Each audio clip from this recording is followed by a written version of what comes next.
Salut, donc dans cette vidéo, on va s'entraîner sur un exercice de type bac. C'est le bac S 2018 Asie. Et donc ça va être l'étude du mouvement d'une balle de golf. Et ça dépend du chapitre des lois de Newton. Donc je vais te mettre le sujet dans la vidéo. Tu vas mettre pause, comme ça tu peux le lire tranquillement et commencer à réfléchir. Et après on regardera la correction ensemble. Et si tu veux le sujet en PDF, tu me le demandes par mail. Je te laisse l'adresse dans la description de la vidéo.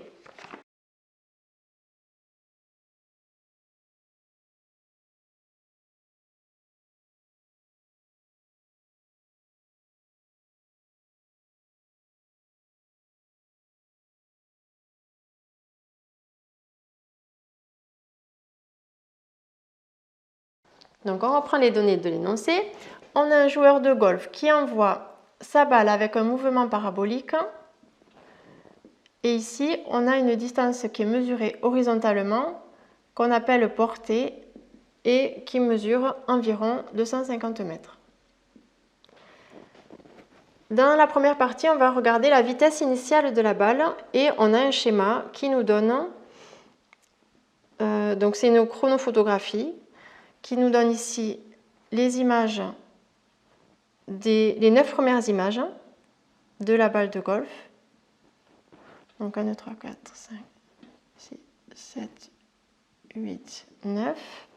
Et on nous dit qu'on a ici 1000 images par seconde.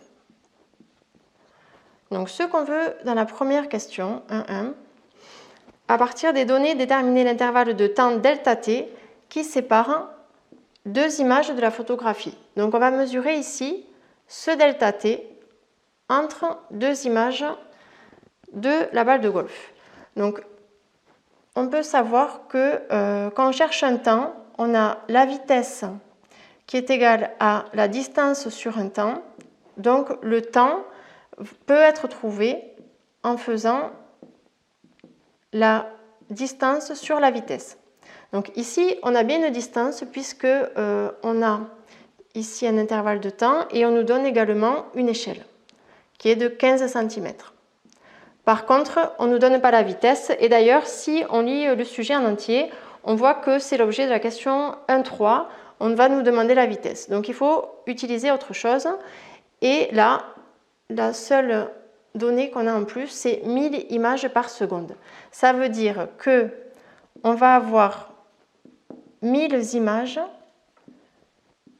qui vont être mesurées pour une seconde. Et nous, on veut ici la première image, une image, et ça va nous donner ici un temps en faisant un produit en croix. Donc on a notre delta t qui est égal à une image fois une seconde sur 1000 images, qui est 1 10 puissance moins 3 secondes. Dans la question 2, on nous demande à quel type de mouvement simple peut être assimilé le mouvement de la balle au début du vol représenté par la figure 1. Donc on va regarder la trajectoire de ce mouvement.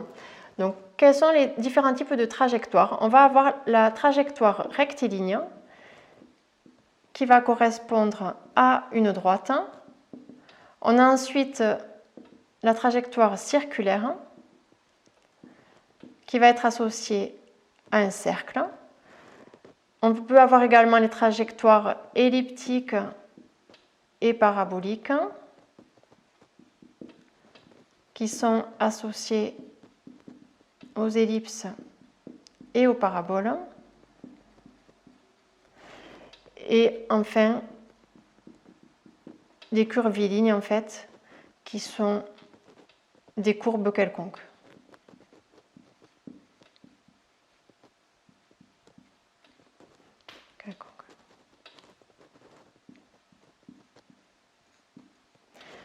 Donc ça, c'est pour la trajectoire. Et maintenant, on va regarder la vitesse. Donc il faut voir si le corps est au repos. Dans ce cas-là, ça sera immobile, c'est-à-dire si la vitesse est égale à 0, ça sera immobile.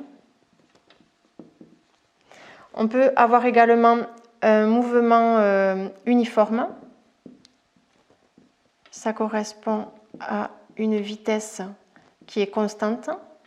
ou alors un mouvement qui est uniformément varié. Dans ce cas-là, c'est l'accélération qui va être constante. Donc on peut avoir uniformément varié accéléré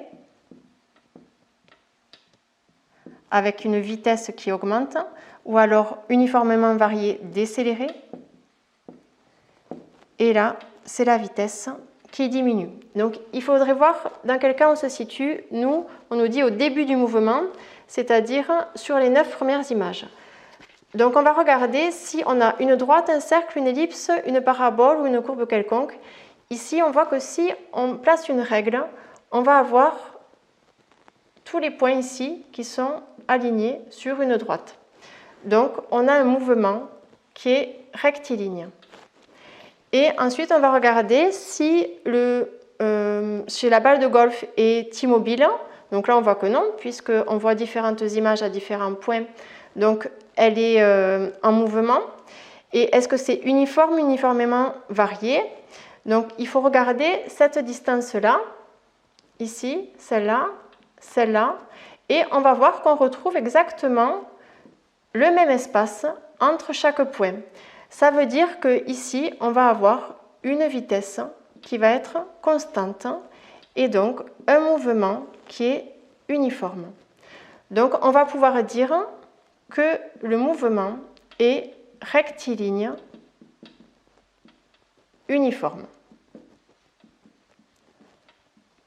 au début du vol, puisque ensuite, on va voir que sur l'ensemble du vol, il va avoir un mouvement parabolique. Donc, dans la question 1.3, on nous demande de déterminer le plus précisément possible la vitesse initiale V0, qu'on a ici au début, la vitesse initiale, avec laquelle la balle de golf est propulsée, en prenant en compte l'échelle proposée. Donc, on a dit qu'on avait delta t qui était égal à 1,10-3 secondes, ce delta t là entre deux images, et on a la vitesse qui est égale à une distance sur un temps.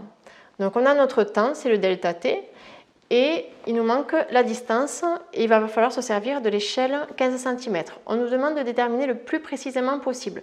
Donc on aurait pu regarder cette distance entre les deux premières images et après diviser par le temps. Comme on nous demande le plus précisément possible pour éviter les erreurs de mesure, on va regarder ici entre ces deux points, ça sera plus précis.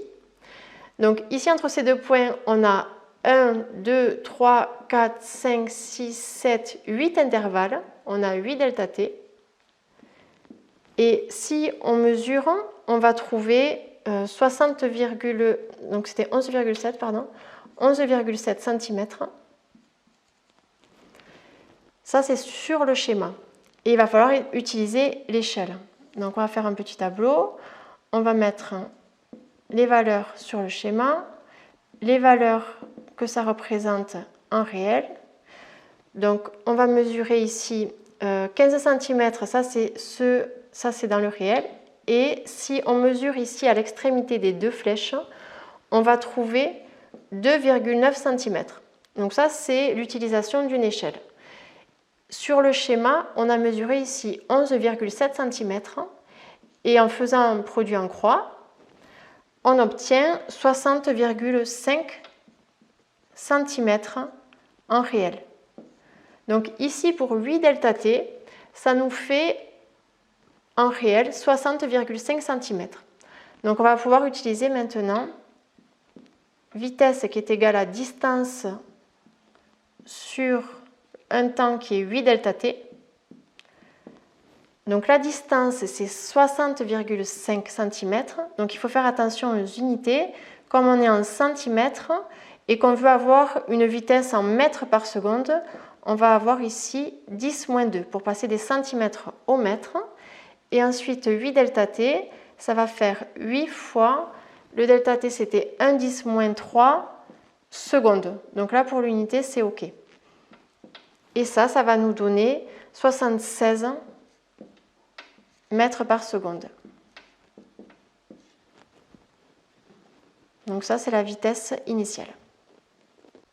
Dans la question 2, on va étudier le mouvement de la balle. Donc on va étudier la trajectoire de la balle au cours du temps. Donc on va modéliser la balle par un point de masse m et cette masse vaut 46 grammes. On nous dit que la résistance de l'air n'est pas à prendre en compte. Ça veut dire que les frottements de l'air sont nuls.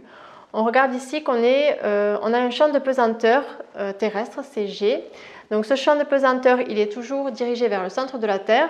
Donc il est vertical avec un sens de haut en bas. On nous dit qu'AT est égal à 0 secondes. La balle est au point à l'origine, en fait. Donc M0, le point qui représente la balle, et 0 est O, l'origine.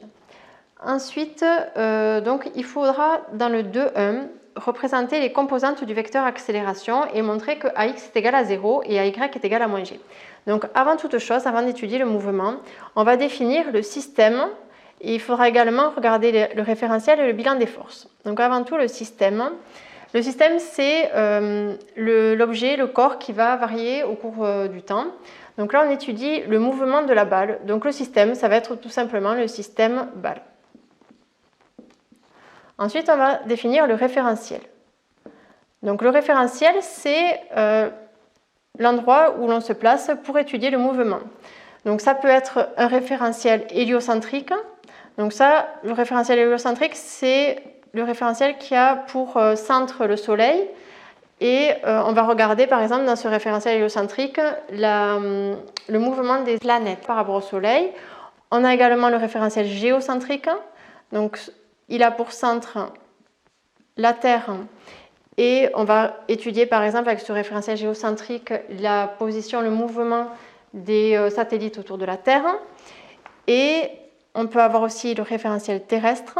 Donc ça, c'est le sol au niveau de la Terre. Et là, concrètement, on va regarder le mouvement de la balle par rapport au sol. Donc là, ça sera un référentiel terrestre.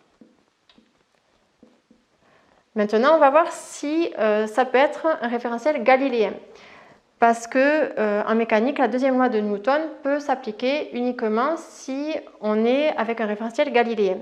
Donc le référentiel héliocentrique est bien un référentiel galiléen et les référentiels géocentriques et terrestres peuvent être assimilés à des référentiels galiléens simplement si on est dans des durées limitées. Donc le géocentrique, il sera galiléen simplement pour une durée de quelques heures et le référentiel terrestre sera supposé galiléen simplement pour des expériences qui durent quelques minutes. Donc là, le mouvement de la balle, on peut supposer qu'il est galiléen, que le référentiel ici est galiléen, puisque la balle va être en l'air simplement moins de quelques minutes. Donc on a défini le système et le référentiel, et maintenant on va faire le bilan des forces. On va regarder quelles forces s'appliquent sur la balle. Donc je vous mets ici les forces qu'on peut retrouver. Donc il y a ici P, c'est le poids. Qu'est-ce qu'on peut retrouver d'autre? Il y a R, c'est la réaction du support. Il peut y avoir les forces de frottement. Il peut y avoir des tensions d'un fil. Il peut y avoir également la poussée d'Archimède. Voilà, ça c'est un peu tout ce qu'on peut retrouver dans les exercices. Donc là, ici on a dit que les frottements étaient nuls. Il n'y a pas de support de réaction du support. Il n'y a pas de tension. Il n'y a pas de poussée d'Archimède. On retrouve uniquement le poids qui s'applique sur la balle. Donc on va avoir ici une force poids. Voilà, donc une fois qu'on a fait ça, on va pouvoir appliquer la deuxième loi de Newton. Donc la deuxième loi de Newton, elle nous dit que dans un référentiel galiléen, on a la somme des forces extérieures qui est égale à la dérivée de la quantité de mouvement sur dt. Donc on va voir après que ça peut s'écrire de façon simplifiée, mais je commence comme ça en disant que la quantité de mouvement c'est mv sur dt. Et si on a une masse qui est constante au cours du temps, ce qui est la plupart du temps le cas, on va pouvoir sortir m de la dérivée, ce qui nous donne m qui est égal à dv sur dt. dv sur dt, on sait que c'est A. Donc on se retrouve avec la somme des forces extérieures qui est égale à ma. Donc la plupart du temps, on l'écrit sous cette forme-là, mais là, il ne faut pas oublié de préciser que la masse est constante au cours du temps.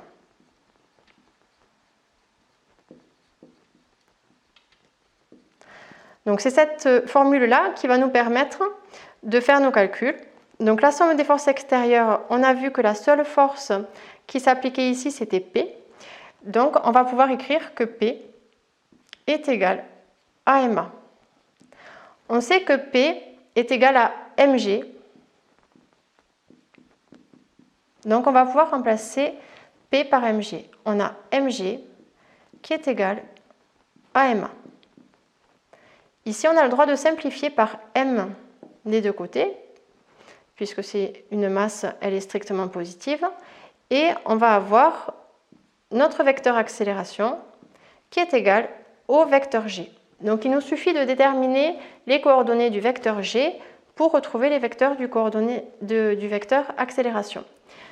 Donc les coordonnées du vecteur g. On sait que ici c'est un vecteur, donc tout vecteur qui est vertical, il va avoir pour coordonnées selon l'axe des x 0. Et ici, selon l'axe des y, il aura la norme de g. Et la norme de g, ici, c'est g au signe près. Donc on va regarder que ici, l'axe est dirigé vers le haut et que g est dirigé vers le bas. On aura ici donc une coordonnée négative, puisque lorsque on regarde un vecteur, on regarde en un point ici, on va regarder ici g. Si on prend un point A et un point B, ça sera ici YA et YB. Donc on aura G qui est égal à YB moins YA, donc G selon Y, puisque c'est le point d'arrivée moins le point de départ, donc YB moins YA, et on voit bien que YB est plus petit que YA, puisque l'axe est dirigé vers le haut. Donc ça nous donne G de Y qui est négatif. Donc G est positif, donc on retrouve bien ici ce moins G. Donc là, on a l'expression de notre vecteur G, Gx est égal à 0 et G de Y est égal à moins G. Et on va pouvoir noter ici le vecteur A qui a pour coordonnées AX, AY, donc AX qui est égal à 0 et AY qui est égal à moins G. Dans la question 2, il faut déterminer les équations horaires du mouvement, c'est-à-dire qu'on va regarder la trajectoire au cours du temps de notre point, donc de la balle étudiée. Donc on va avoir, à la fin, on devrait obtenir un vecteur OM avec M qui représente la balle au cours du temps. Donc on va regarder d'abord les conditions initiales, c'est-à-dire quand on a t égale à 0, ce qu'on a de particulier pour le point initial et la vitesse. Donc on nous dit dans l'énoncé que le point initial, OM0, c'est O, c'est-à-dire que le vecteur OM0, il aura pour coordonnées x est égal à 0 et y est égal à 0. Donc ça, c'est pour le point position. Ensuite, on va regarder les conditions initiales de V0, la vitesse initiale. On va ici avoir V0x et V0y. Ici, on nous donne V0 et on nous donne un angle θ. Donc on va regarder avec les formules trigonométriques comment faire pour avoir ici V0x. Donc ça, c'est le projeté en fait sur l'axe OX, sur l'axe des abscisses. Et ici, on a V0y. Donc on va regarder dans un triangle ici, rectangle, avec θ. Ici, V0, ça représente la norme du vecteur V0, c'est-à-dire que sur cet oblique ici, qui représente l'hypoténuse du triangle rectangle, on a la valeur V0. Ici, en adjacent, on va avoir V0x, le projeté. Et ici, θ.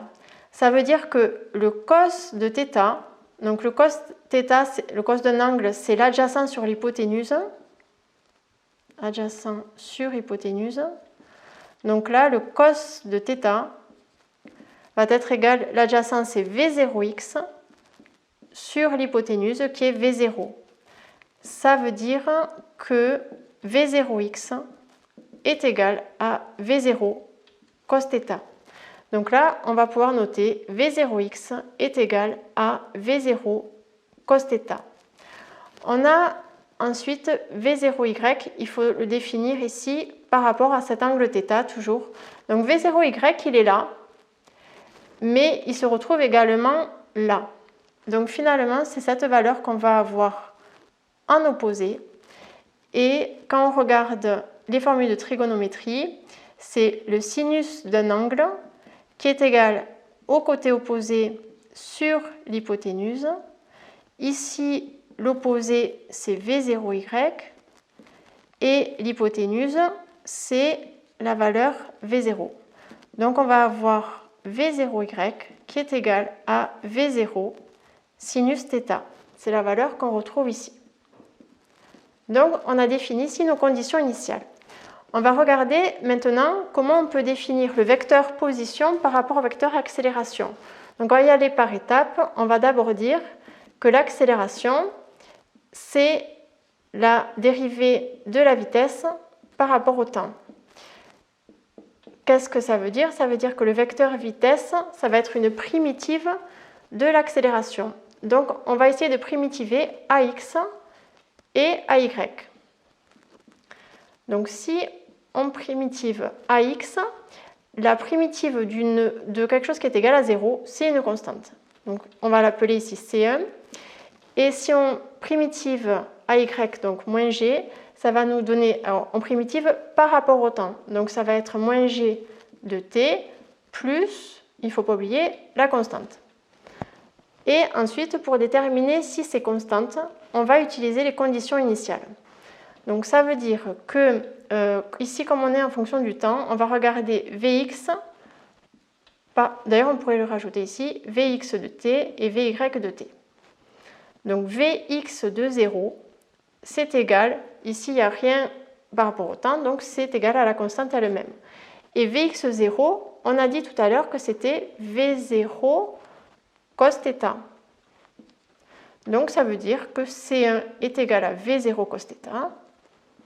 Et on peut remplacer après C1 par V0 cos θ. Donc on verra après. D'abord on regarde Vy de 0. Donc on regarde la composante Vy quand t est égal à 0. Ça nous donne moins gt plus c2, donc moins g fois 0 plus c2. Moins g fois 0 plus c2. Moins g fois 0, ça fait 0. Et il nous reste c2. Et ensuite, on va identifier Vy de 0 par rapport à ce qu'on avait défini tout à l'heure aux conditions initiales. Ça veut dire que C2 est égal à V0 sinus θ. Donc on a défini nos deux constantes. On va pouvoir réécrire le vecteur vitesse avec ces constantes C1 et C2. Donc Vx en fonction du temps, c'est V0 cos θ et Vy de t, c'est moins gt plus V0 sinus θ. Voilà, ça c'est V.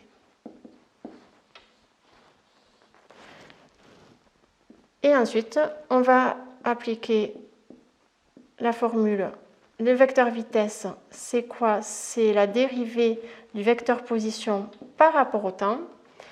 Et il nous suffira de primitiver le vecteur vitesse pour avoir le vecteur position. Donc c'est ce qu'on va faire. On va dire que le vecteur OM, le vecteur position, c'est x en fonction du temps, y en fonction du temps, et on va primitiver Vx et Vy. Donc si la primitive, ça c'est une constante, V0 c'est constant, cos θ c'est constant, donc la primitive d'une constante, c'est la constante fois t plus constante. Donc on va l'appeler ici C3, et la primitive de ça, donc quand on a la primitive de k de t, une primitive de ça, ça va être 1 demi de k T2. Donc, parce que quand on dérive ça, si je dérive T2, ça va me donner... Donc, je vais prendre T2 que je dérive.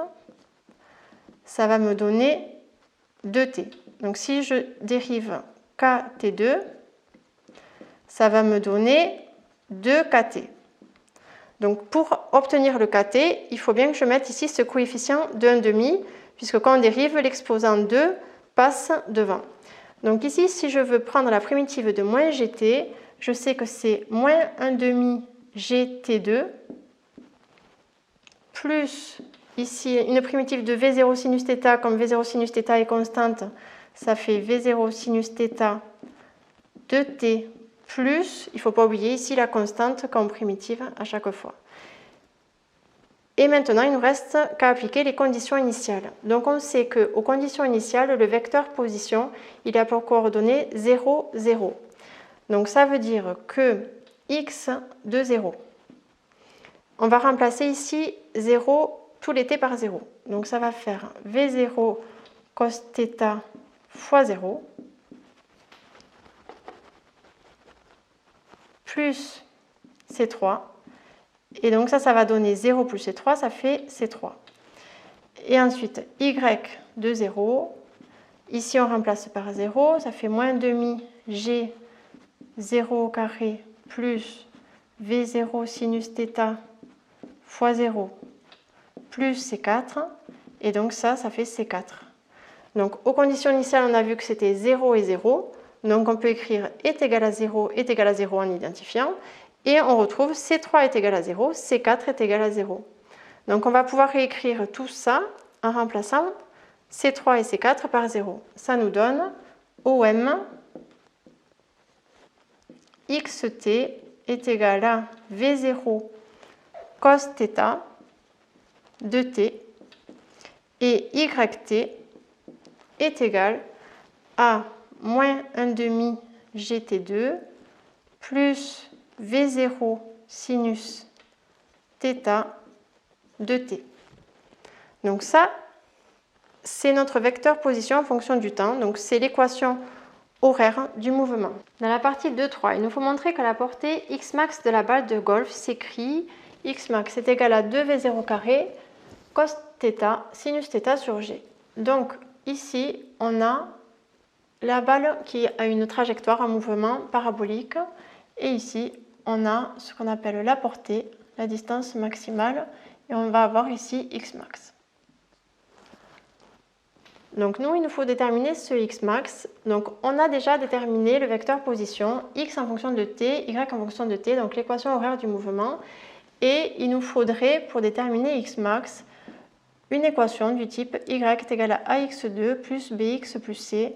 Donc ça, c'est l'équation de la parabole y en fonction de x.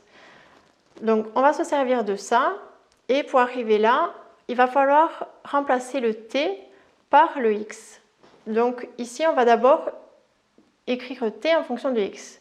Donc ça, on a le droit de l'écrire. Donc je fais par étapes. Je dis x de t est égal à v0 cos θ de t.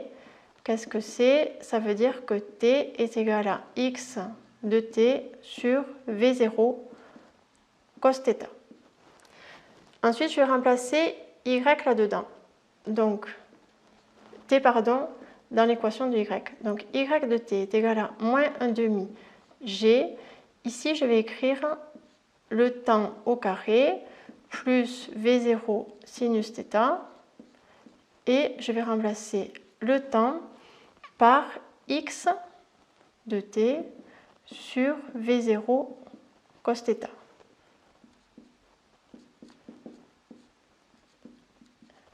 Donc là, je vais pouvoir simplifier, enlever les t partout. Il nous reste y est égal à moins 1,5 de g. Donc on sait que ici, on a tout ça au carré. Quand on a a fois b sur c fois d au carré, on a le droit de l'écrire a carré fois b carré sur c carré fois d carré. On peut mettre tous les facteurs au carré. Ça veut dire qu'ici, on va avoir y qui est égal à moins 1,5 de g x au carré sur v0 carré cos carré θ plus V0 sinus θ sur V0 cos alpha. Ça veut dire qu'ici, on va pouvoir simplifier en haut et en bas par V0. Et il va nous rester sinus θ sur cos θ de x. Donc là, on voit apparaître la forme y est égale à ax2 plus bx plus c. Le c ici est égal à 0. Donc là, on a notre équation de la parabole. Maintenant, pour déterminer x max, on voit que c'est une valeur particulière puisqu'on l'obtient pour y est égal à 0. Donc on va pouvoir écrire que ça est égal à 0. Donc pour x max, moins 1 demi de g, x max au carré, sur V0 carré cos carré θ plus sinus θ sur cos θ de x max est égal à 0. Et il va falloir résoudre cette équation du second degré. Donc, comme ici le terme c est égal à 0, on va pouvoir factoriser ici par le terme commun x max et x max. Ça va nous simplifier l'équation. Donc, on va avoir x max moins 1 demi de g x max sur V0 carré cos carré θ plus sinus θ sur cos θ est égal à 0. Donc là, on a un produit de facteurs qui est nul. Et un produit de facteurs est nul si et seulement si l'un des facteurs est nul. Ça veut dire que soit x max est égal à 0, ou ce deuxième facteur, cette deuxième partie, moins demi de g x max sur V0 carré cos carré θ plus sinus θ sur cos θ est égal à 0. Donc là, on verra qu'on ne peut pas utiliser cette solution puisque x max, ce n'est pas le x de départ, ce n'est pas le x initial, c'est celui qui va être de l'autre côté. Donc ça, on n'en tient pas compte et on va se concentrer seulement sur cette réponse-là. Et donc, nous, on cherche x max. On veut obtenir x max égale 2v0 carré cos θ sinus θ sur g. Et on a une équation du premier degré. Donc, il nous suffit d'isoler x max. Donc, ça va faire... on va l'écrire comme ça. On va dire que c'est 1 demi de x max sur v0 carré cos carré θ qui est égal à sinus θ cos θ. Donc j'ai fait passer simplement ce terme de l'autre côté et après j'ai inversé pour que x max se retrouve à gauche. Ensuite, je vais faire passer tout ce qu'il y a dessus à droite et tout ce qu'il y a dessous à droite. Donc ça va nous donner x max qui est égal à 2 fois v0 carré cos carré θ sinus θ sur g cos θ. Et ici, on va voir qu'on peut simplifier par cos θ.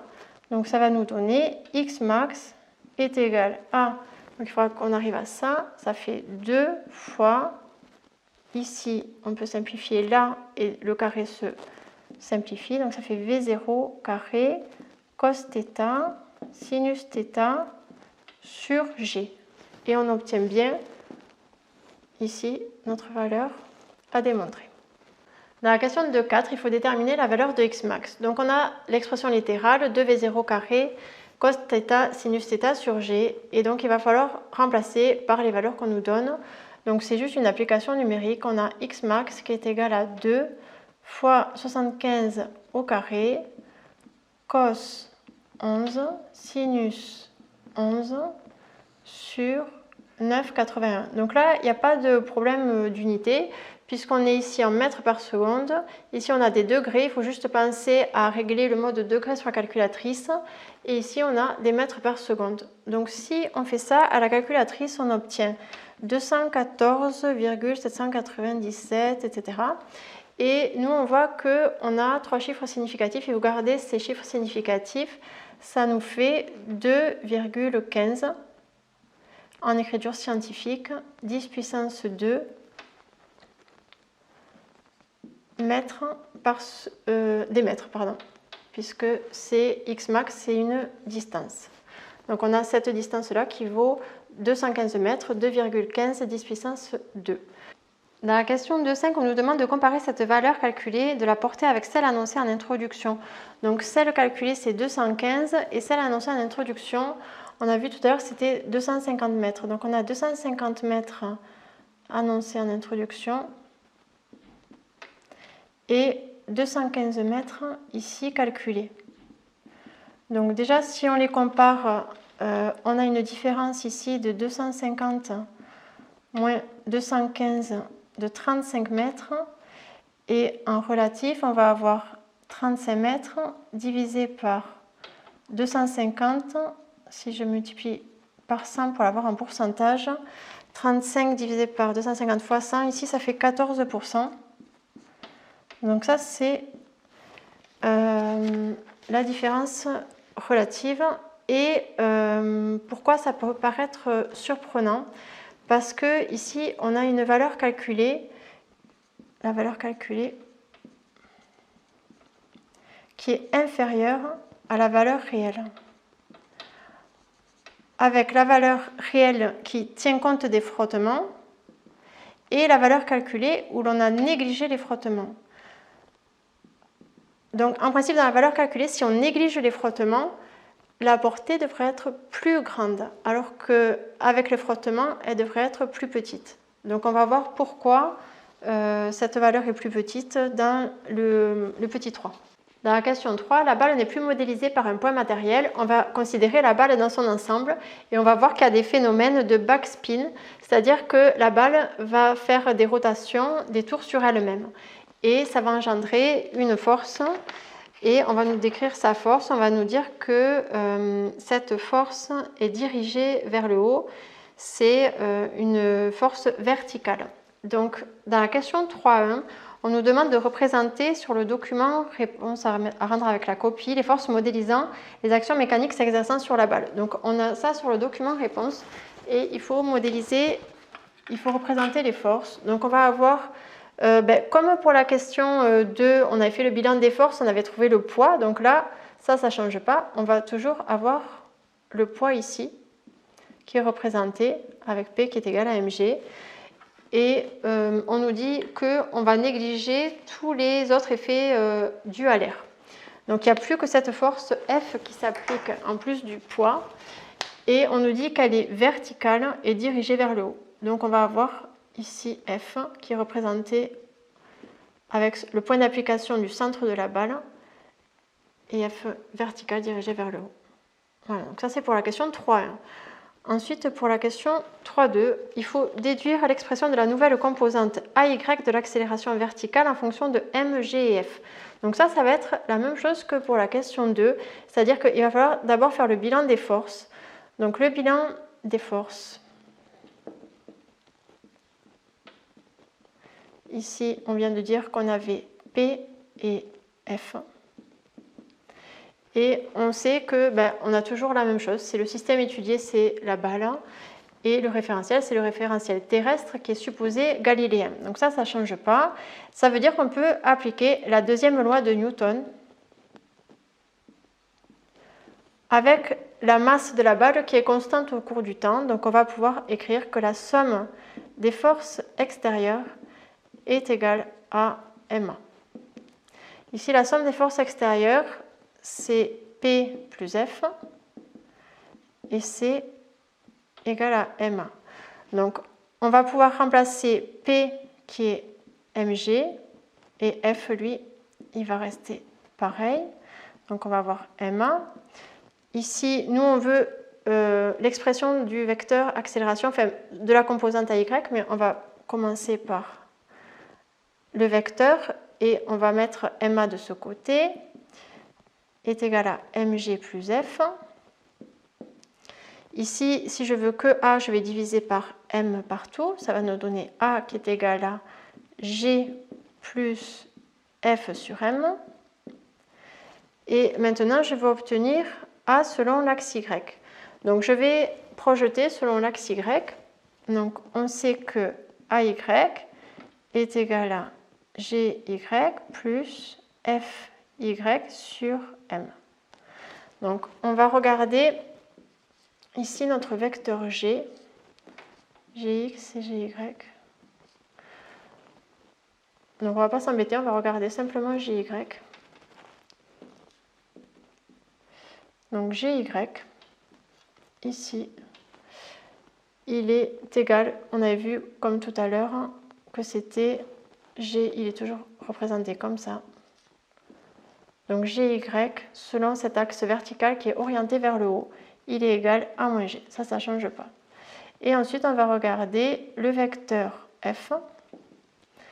Et ici, F de Y, ça va être égal à la force F au signe près. Donc ici, on a la force F qui est dirigée, qui est dans la direction verticale. Donc on va avoir ici la composante, la norme du vecteur qui est F. Et comme la force, le vecteur F est dirigé vers le haut, on va avoir ici un signe plus. Donc F de Y, c'est plus F, c'est F. Donc ici, on va avoir A de Y qui est égal à G de Y qui est moins G plus F de M. Donc dans la dernière question, il nous faut déterminer la valeur de l'intensité de la force grand F pour retrouver la portée effectivement observée. Donc la portée effectivement observée, c'est celle-là.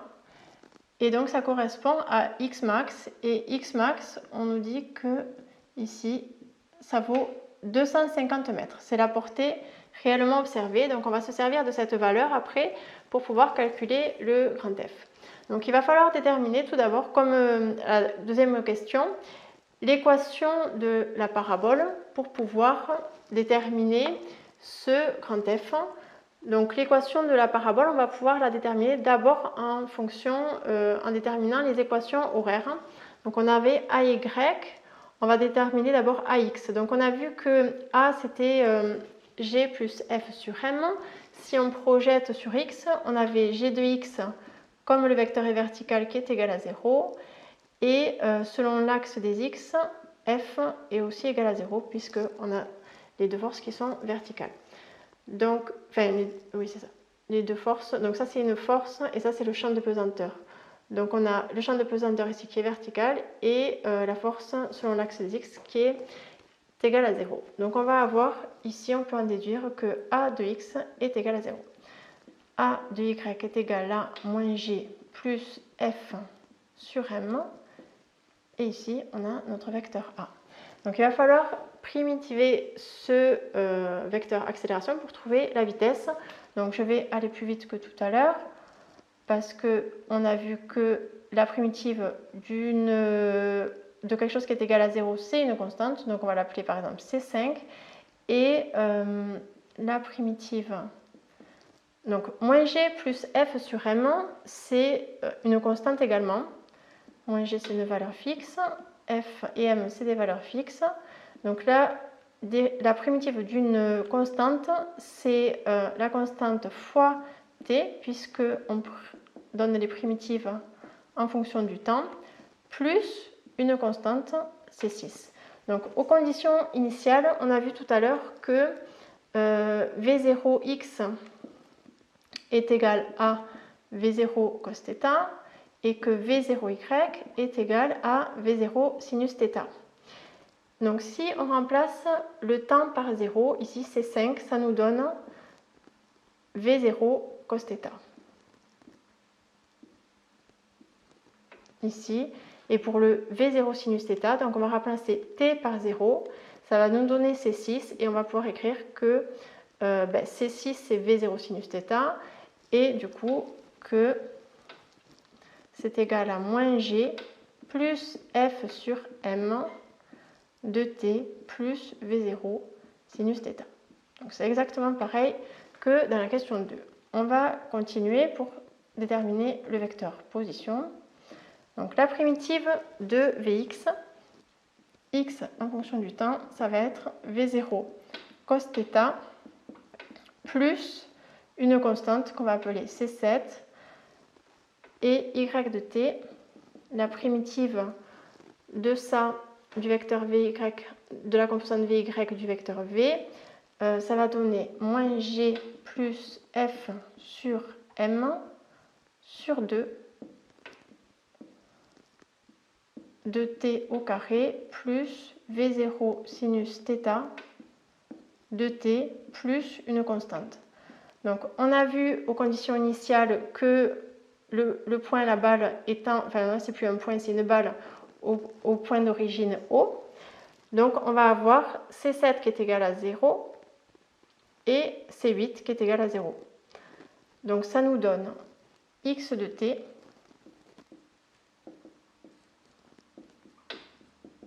est égal à V0 cos de t et y de t est égal à moins g plus f sur m sur 2 de t au carré plus V0 sinus θ de t. On va ensuite remplacer t par x. Donc ici, ça nous donne t est égal à x sur V0, c'est V0 cos θ de t, pardon.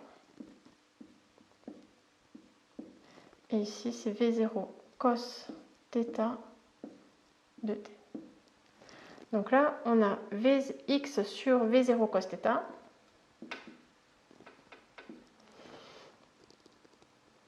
Et on va remplacer y, on va remplacer t par cette valeur-là.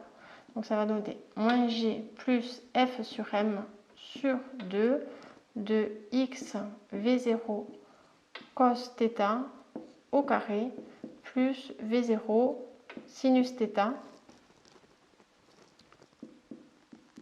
V0 sinus θ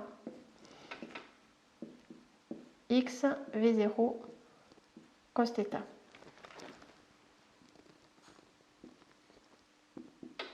Donc ça, on voit que c'est l'équation d'une parabole sous la forme ax2 plus bx plus c, avec c qui est égal à 0. Et ici, on va dire que x max est atteint lorsque y est égal à 0. Donc on va dire y est égal à 0, on va remplacer le y par 0 et on va remplacer x par x max. Donc ça nous donne moins g plus f sur m sur 2 x au carré, donc ça c'est x max au carré v0 carré cos carré θ plus v0 sinus θ sur, donc là les v0 se simplifient comme tout à l'heure et on a sinus θ sur cos θ de x max. Et ici on voit qu'on a x max au carré, ici x max, donc on va pouvoir factoriser par x max et ça donne x max facteur de moins g plus f sur m sur 2,